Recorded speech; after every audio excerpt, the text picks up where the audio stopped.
할렐루야. 예. 한국이 이태원 참사로 인해서 뉴스만 맨날 틀어도 지금 굉장히 슬픈 뉴스만 나오고 안타까운 뉴스가 계속되니까 다들 막 우리 국민들이 그런 우울해하고 그런 마음들이 있는 것 같아요. 그래서 하나님께서 이 기간 동안 슬픔을 당한 자들에게는 하나님이 위로해 주셔야 돼. 사람의 말로 어떻게 다 위로가 되겠습니까? 하나님께서 한 사람 한 사람 찾아가 주셔서 참 위로가 돼 주시고 소망이 돼 주시고 다시 그것들이 예수 그리스도를 붙들고 일어날 수 있도록 여러분 함께 계속 기도해 주시기 바랍니다. 어제 엊그젠가 우리 김상원 선교사님도 소식을 보내왔는데 거기에 7,000명이 모이는 아주 이탈리아에 한 50년 동안 이런 일이 없었대요.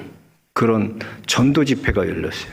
성령 집회가 열렸는데 너무나 그 빌리 그레엄 목사님의 그 손자가 와서 이렇게 하는데 헌신하고 예수를 하나님의 자녀로 살겠다는 사람들이 막 그렇게 일어서서 앞으로 나오고 그런 역사들이 그곳에서도 일어나고 있다는 게 참 너무나 놀랍고 감사하고 이 어려운 이 시기에 그래서 우리도 그런 영적인 부흥들이 일어나 영적인 그래서 우리의 문제는 혈과 육에 관한 게 아니야. 우리의 싸움이 자꾸 혈과 육으로 싸우면 안 돼. 우리의 싸움은 공중 권세 잡은 어둠의 영과의 싸움이에요. 영과의 싸움. 그래서 우리가 하나님의 자녀들은 영적 싸움을 잘 싸워야 돼. 영적 싸움. 영적 싸움에서 승리자가 돼야지 눈에 보이는 싸움 잘 싸운다 그래서 그게 잘하는 게 아니야. 우리 주은이도 보면 얘가 왜소하잖아요. 제가 목소리가 엄청 커. 왜 그러나? 왜소하니까 목소리라도 커서 겁주는 거야. 왜 내가 이렇게 해야지. 그래야 사람들이 날 봐주고. 사람이 그래. 근데 그게 중요한 게 아니야. 영이 중요한 거야. 영. 하나님은 우리에게 영을 주셨어요. 그래서 하나님과 우리가 뭐로 연결되어 있나? 영으로 연결되어 있는 거야. 육체로 연결되어 있는 게 아니라 내가 영으로 찬양하면 영으로 하나님 받으시는 거야. 그래서 우리가 영으로 예배하고 영으로 찬양하고 영으로 하는 존재가 우리예요. 다른 것들은 영이 없다니까요. 인간만이 오직 하나님이. 인간 창조하실 때 코에 생기를 불어넣으심에 생령이 된지라. 아멘. 인간만이 오직 하나님과 아주 그런 관계를 맺게 하나님이 살아가게 만드셨다는 거예요. 그러니까 우리가 영적 싸움을 잘 분별해야 돼. 제가 주일날 낮에 오후 찬양 예배 모습이 다윗도 영적 침체가 있는 거야. 사람이 설상가상으로 나쁜 일은 한꺼번에 몰려 이상하게. 그건 좀 이상해. 그 나쁜 일을 한꺼번에 이게 어렵게. 영적인 것도 그래요. 잘 이겨내다가도 여러분 아무것도 아닌 거 하나에 무너질 수 있어. 끝까지 영적 싸움 잘 싸우시고 특세 이렇게 탁 하고 그럼 기도에 불씨를 붙였으면 계속 타오르게 해야 돼요. 특별 새벽 집회뿐만 아니라 이제 이 새벽에 불씨를 붙인 거고 그 다음에 타오르게 하는 게 중요한 거예요. 새벽에도 기도하고 피택자들은 그냥 낮에 와서도 기도하고 그냥 와서 계속 기도해야 돼. 기도만이 길이야. 기도밖에 없어. 집에 들어가려 그러다가도 교회 와서 기도하고 가고 기도해야 돼. 아멘. 그래서 기도. 영적으로 우리가 승리하는 길 기도밖에 없어요. 기도 외에는 이런 유가 나갈 수 없다 그랬어요. 영적으로 다들 깨어있는 그런 믿음의 성도들 모두 되시기 축복합니다. 이제 오늘 말씀 14절에서 17절 말씀인데 기침 그렇게 많이 하고 그래요. 그 사탕 좀 드려요. 사탕 좀 물고 계셔. 아프신가 보네.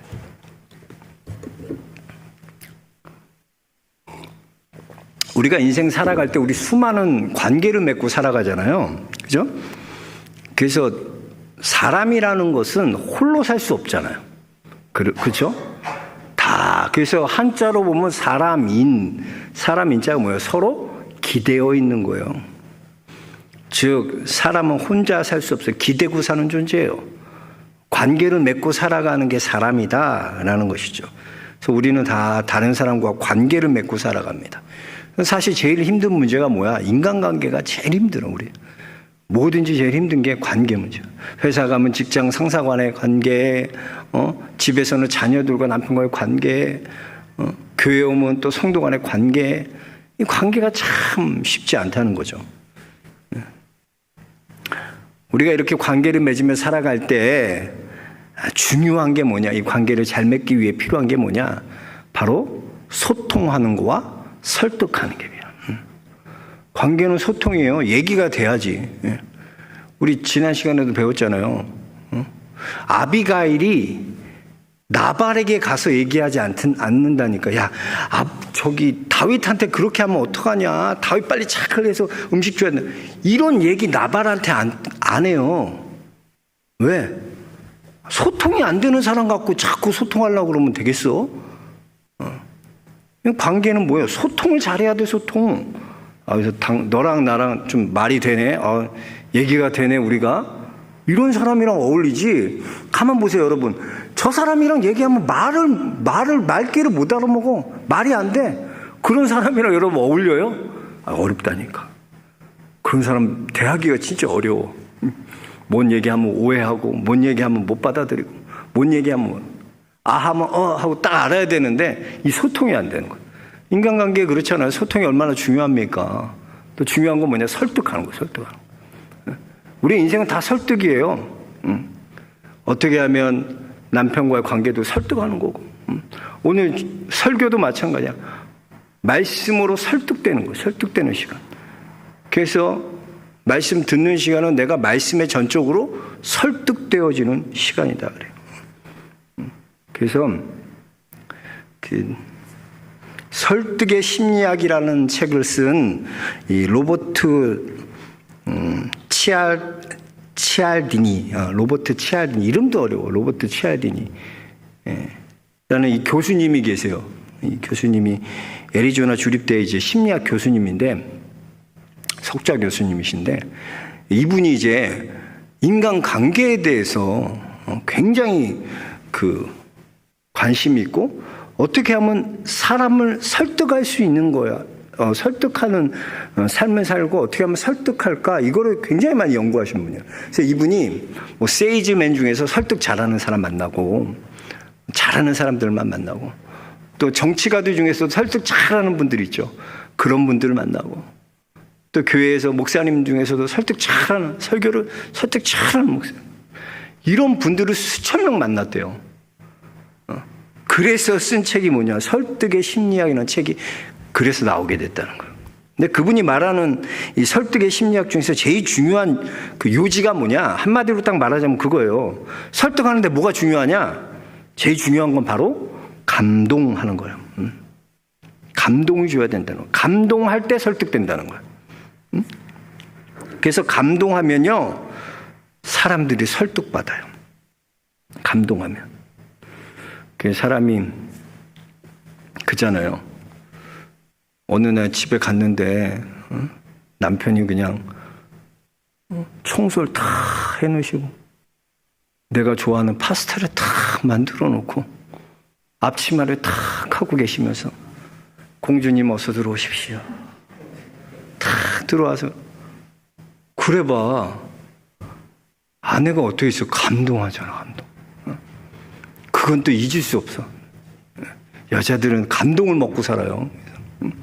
잊을 수가 없는 거야, 감동.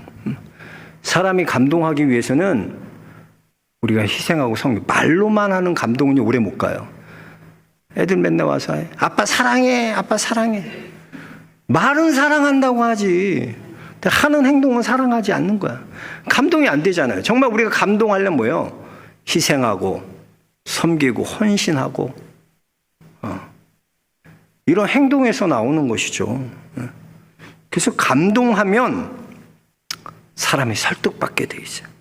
이 사도 바울이 뭘 얘기하는 거냐면 지금 14절에 보면 나는 헬라인에게나 유대인에게나 야만인에게나 다 나는 뭐다?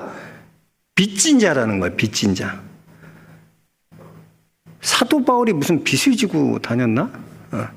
왜 이렇게 자기가 빚진 자라고 얘기하냐면 사도 바울이 다메섹 도상에서 예수님을 만나기 전까지의 사울과 다메섹 도상에서 예수님 만난 후에 사울은 완전히 다른 사람이었어요.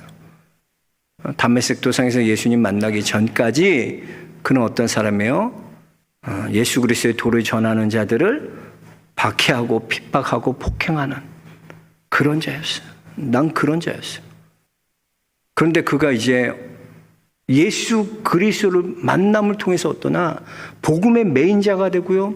그의 삶이 복음으로만 살아가는 자가 되었다. 그래서 그가 하나님께서 그를 만나주시고 충성되이 여겨주셔서 그에게 직분을 맡겨주심을 그는 감사하는 거야. 나 같은 자에게 하나님 충성되이 여기신 것도 감사하고 나 같은 자에게 복음을 전할 수 있는 직분을 허락하신 하나님께도 감사하는 거야. 그렇기 때문에 자기는 뭐냐? 항상 하나님 앞에 나는 이 사랑을 받기에 합당하지 못한 자인데 이 사랑을 받은 그래서 내가 충성되지도 않고 그런 자지만 하나님 나를 이렇게 여겨주셨다는 거야. 그래서 사도 바울은 항상 하나님 앞에 빚진 자로 살아가요. 여러분 우리가 어떻게 하면 사람들에게 우리도 사람들에게 빚진 사람으로 살아가나 내가 빚진 사람이 돼야 돼. 하나님 앞에. 그걸 내가 알아야 돼. 내가 하나님이 나 같은 자를 사랑하셔서 나를 위해 십자가에 죽으셨을 뿐만 아니라 다시 살아나셨고 지금도 하나님께서 나와 함께 하시고 오늘도 주님께서 나를 통해 일하신다. 그걸 아는 자는요 겸손할 수밖에 없어. 나 주님께 빚진 자예요. 이렇게 빚진 자로 살아가는 사람이 다른 사람에게도 그 예수 그리스도의 빚진 마음을 가지고 섬기고 사랑하고 희생하고 베풀 수 있는 거예요. 그게 없는데 뭐 당당한데 나 은혜 받는 건데 이건 당연한 거야. 내가 은혜 받는 건 내가 이거 하는 건 당연한 거야. 당연하지 않아요. 다 우린 빚진 자예요. 죽을 수밖에 없었던 예수님 아니면 구원받을 수 없었던 자, 그게 바로 우리다. 그래서 우리가 빚진 자로 내가 빚진 자인 걸 깨닫고 살고 그래야 다른 사람에게 설득되는 인생을 살아요, 여러분. 근데 내가 당당하고 내가 그러면 다른 사람에게도 우리가 설득할 수가 없어. 내 안에 선한 것이 없는데 어떻게 내 안에 희생이 없는데 내 안에 섬김이 없는데 나는 원래 그런 자인데 어떻게 내가 그렇게 사랑을 줄 수 있어요? 단 그런 자가 아니야. 내 안에 있는 것은 선한 게 없어. 그러나 예수 그리스도께서 내게 오셔가지고 나는 아무것도 아닌 죄인인데 나를 의롭다 여겨주셨고 하나님의 자녀라고 불러주셨고 인정해 주셨고 그래서 나는 의로운 자가 되었다. 이 빚진 자 사상. 그래서 바울은 어디 가나 빚진 자. 이 빚진 자의 마음을 가지고 복음 전하고 살아갈 때 그 복음을 갖고 그 복음을 듣고 설득되어지는 거예요. 설득되어지는 거예요. 그래서 아리스토텔레스가요. 설득의 수사학적으로 설득의 3요소라고 말하는 것이 있습니다. 로고스, 파토스, 에토스. 이것이 바로 이 설득하는 데 꼭 필요한 거다. 세 가지다. 3요소다라고 해요. 그게 뭐냐면 이 로고스는 로직 이성이잖아요. 이성, 논리적이어야 돼요. 그러니까 우리가 이성적이고 논리적으로 화자의 주장을 실증하는 작업이 바로 로고스라는 작업이에요. 설교도 그렇잖아요. 그럼 감성만 갖고 설교요? 이거 그렇게 하면은 메시지가 잘 명확하게 전달이 안 돼요. 그래서 항상 설교는 이성적인 작업이 필요한 거예요. 설교도 들으면 그잖아요. 저 사람이 뭘 복음을 전하는 내용이 뭔지를 알아야지 알아듣잖아요. 근데 이게 이성적이지 못하게 막 이 소리 했다 저 소리 했다 그럼 뭐예요? 뭔 소리 하는지 모르는 거예요. 나중에 보면. 저분 뭐 설교를 한 것 같은데 뭔 얘기한 거야? 남는 게 하나도 없어. 그게 뭐의 문제냐? 로고스의 문제, 로고스. 이성적으로도 논리적으로도 설교가 탁 그래야 화자가 이해하고 받아들일 수 있다는 거예요. 그렇잖아요. 예. 또 파토스는 감성, 청중을 감동케 하는 감성이 필요해요. 그래서 이것은 말로만 하는 것이 아니라 이 감동이라는 것은 우리의 삶을 통해 우리의 섬김과 희생을 통해 다른 사람과 베풀 때 다른 사람과 관계를 통해 신뢰가 쌓아지는 것입니다. 그래서 우리 옛날에도 그런 말 있잖아요. 나이가 들수록 지갑은 열고 입은 닫아라. 근데 명언인 것 같아. 나이가 들수록 지갑 자꾸 열어야 돼. 나이가 들수록 자꾸 얻어먹으려고 어떻게 내가 좀 이렇게. 그러면 대우름, 감동이 안 돼, 그럼. 나이 든 사람들. 그래서 저는 항상, 그런 마음으로는, 내가 베풀어야 되겠다. 내가 사야 되겠다. 내가 내야지.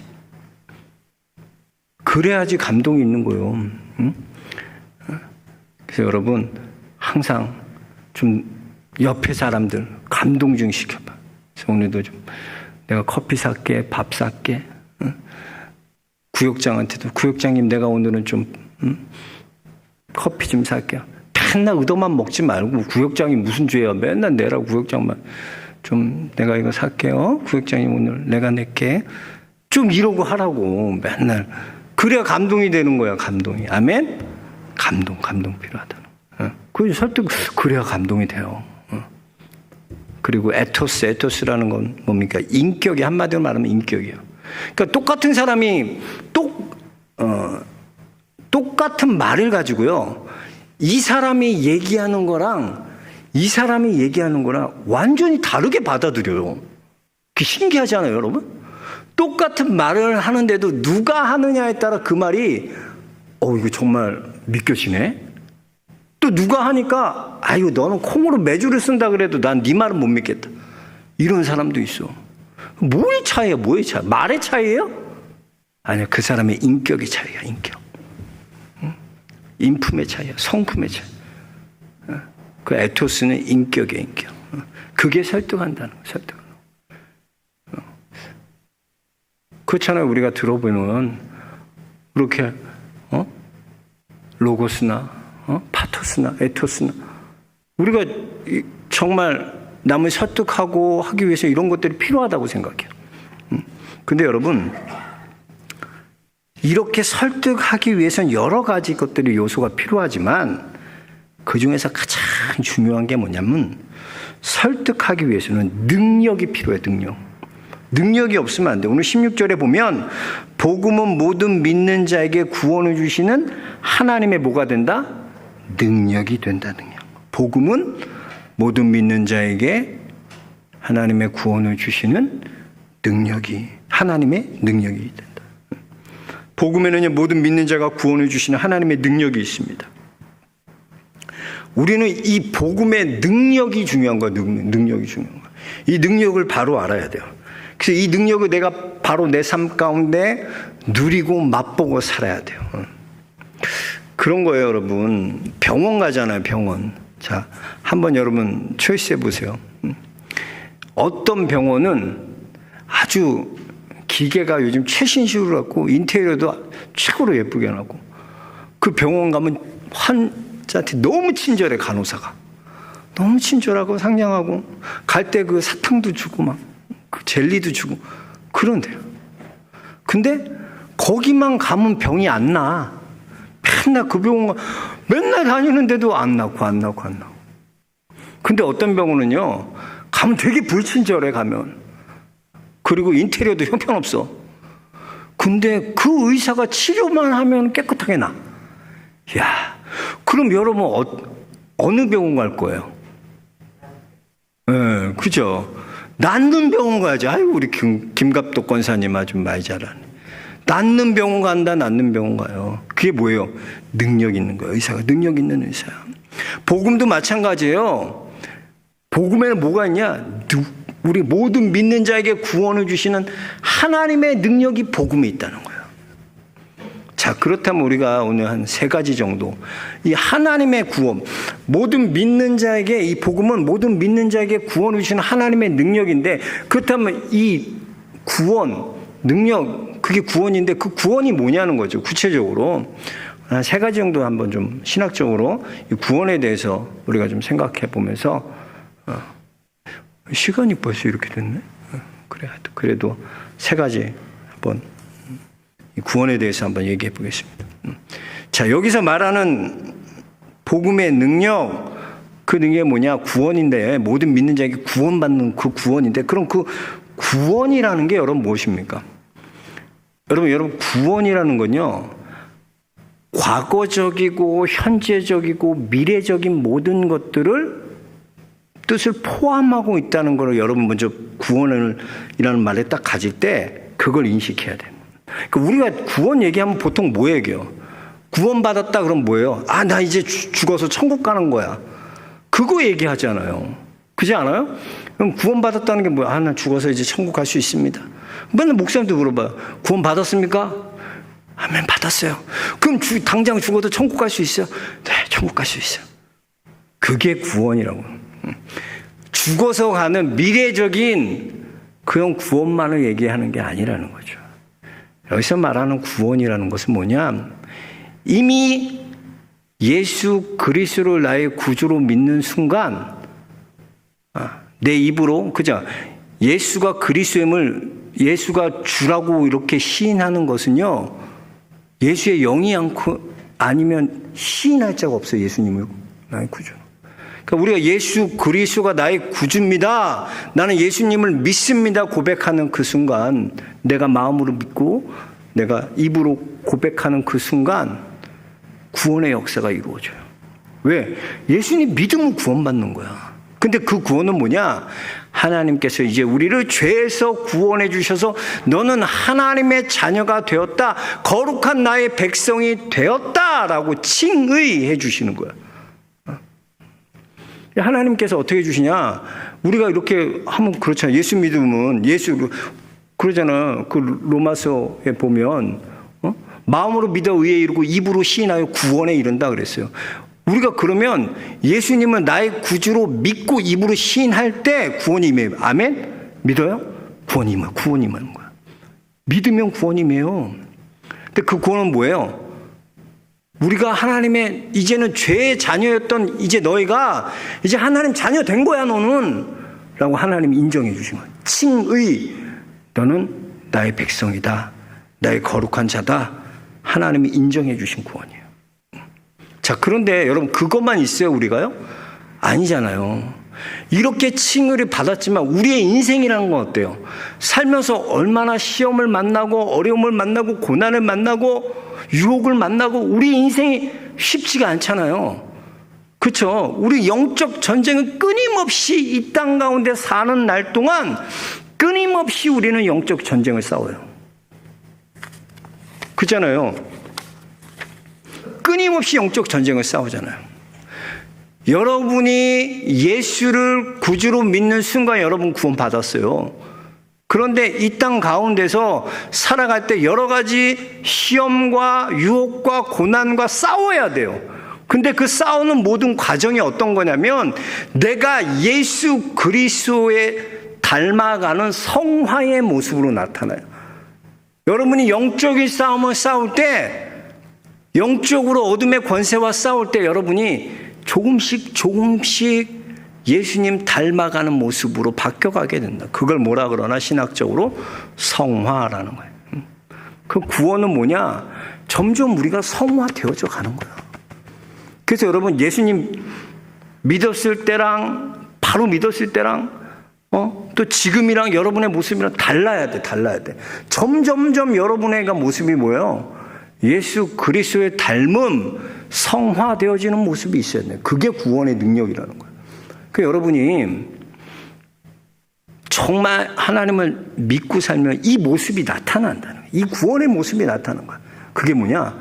여러분이 점점점 예수 그리스도의 모습으로 이 땅 가운데 살아갈 동안 성화되어지는 모습, 그 구원의 모습이 나타난다는 거예요. 자, 그러면 과거에 이미 예수 그리스도를 우리가 믿으면 이미 구원받았어요. 그리고 지금 이 땅 가운데 우리가 영적인 싸움을 싸우면서 우리 구원을 계속 이뤄가요. 현재에 이뤄간다고. 그러면 마지막에 어떻게 했냐? 미래 우리 어떻게 될까요? 우리의 삶은, 자, 성경은 우리에게 미래에 어떻게 되냐고 말하냐면, 자, 하나님께서 우리를 만드실 때 여러분 뭐로 만드셨죠? 말씀으로. 그건 다 세상은 말씀으로 만들어서 사람은 흙으로 빚어졌다. 자, 그러면 우리가 죽으면 어떻게 돼요? 여러분 죽으면 어떻게 되는 거야 그럼 도대체? 이거 뭐 대답을 못해. 예수 믿어도 이거 평생 믿어도 여러분 죽으면 어떻게 되는 거예요? 이거 잘 몰라. 그러니까 뭘 알아야지 가르치지 뭘. 내가 죽으면 어떻게 되는지 어떻게 죽으면 확실해요. 어떻게 되나? 여러분의 영은요, 예수를 믿은 영은요, 모든 죄와 허물에서 벗어나서 완전해져요. 어떻게? 완전하게 여러분의 죄와 허물을 벗고 어디로 가냐? 하나님께로 가요. 하나님께. 여러분의 영이.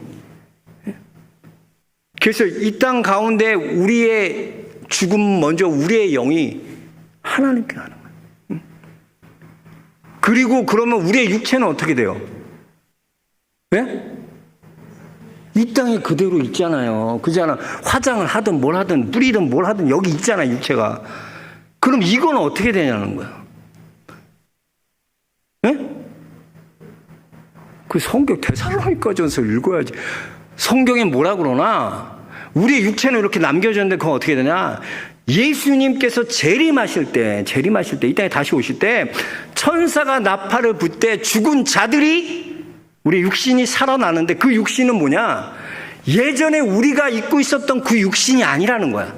새로운 육신으로 갈아입고 그 영과 육이 완전히 이제 하나님과 영원히 하늘에 가는 거죠.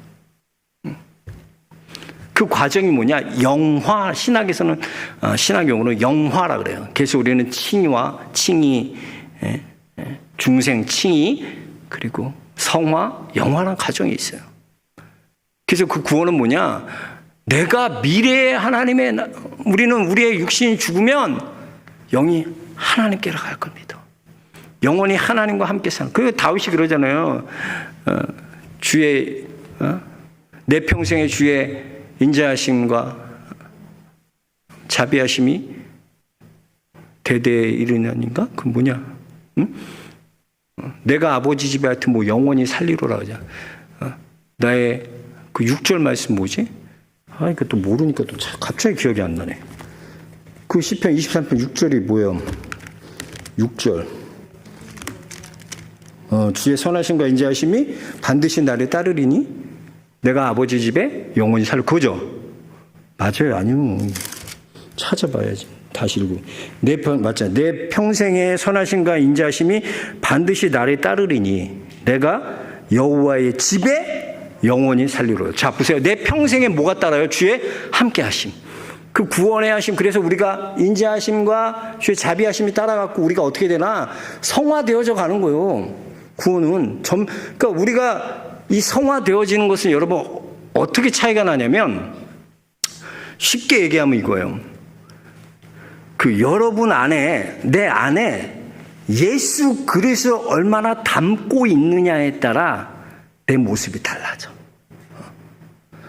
그래서 내가 예수 그리스도 내 안에 90%로 채우는 사람과 내 안에 예수 그리스도를 10% 채우는 사람은 완전히 달라요. 그렇기 때문에 우리가 점점점 성화되어져 간다는 건 뭐예요? 우리 안에 뭐로 가득가득 채우는 거예요? 복음, 예수 그리스도로. 예수 그리스도 점점점 채워질 때 우리의 모습이 점점점점 예수님 닮아가게 되는 거예요. 이 땅 가운데 우리의 삶이 점점점 예수님 닮아가야 되잖아. 근데 자꾸 맨날 세상 것으로 채우고 드라마로 채우고 세상 이상한 걸로 채우고 아이고 주여. 그러니 맨날 예수님이 들어갈 틈이 없어. 다 가득 그냥 다른 걸로 채워나가고. 그러지 마시고 오직 예수 그리스도로 여러분 채우시길 주님 축복합니다. 그래서 구원이라는 것은 이 정도는 알고 있어요. 구원이 과거와 현재와 미래 모든 것을 의미한다. 모든 것을 포함하는 것인데 과거는 뭐예요? 이미 하나님을 믿는 순간 우리 입으로 고백하고 믿는 그 순간에 넌 내 거룩한 자녀야! 칭해 주시는 시간이에요. 그리고 우리 이 땅 가운데 살면서 영적인 싸움을 싸우며 점점점 예수 그리스도 채워갈 때 우리의 구원이 어떻게 되나? 성화되어져 가요. 그리고 마지막에 어떻게 되나? 영화롭게. 예수님 재림하실 때 우리의 영과 육이 다 완전히 죄와 사기에서 완전히 해방되는 예수님 빨리 오셨으면 좋겠어. 마라나타 아멘 주 예수여 속히 오시옵소서. 그럴 때 예수님 오실 때 그런 놀라운 완성된 구원이, 그래서 구원은 이미 시작되었고 지금 계속되고 있고 앞으로 구원은 이루어질 것이다. 그래서 여러분 구원에 대한 확실한 개념을 갖고 있어야 돼요. 그래서 복음에는 이런 능력이 나타나요. 모든 믿는 자에게 구원을 주시는 그 하나님의 능력이 된다. 그 능력이 뭐냐? 과거와 현재 미래의 능력. 그 능력을 소유하는 믿음의 성도들 모두 되시길 주 이름으로 축원합니다. 하나님 감사합니다. 오늘도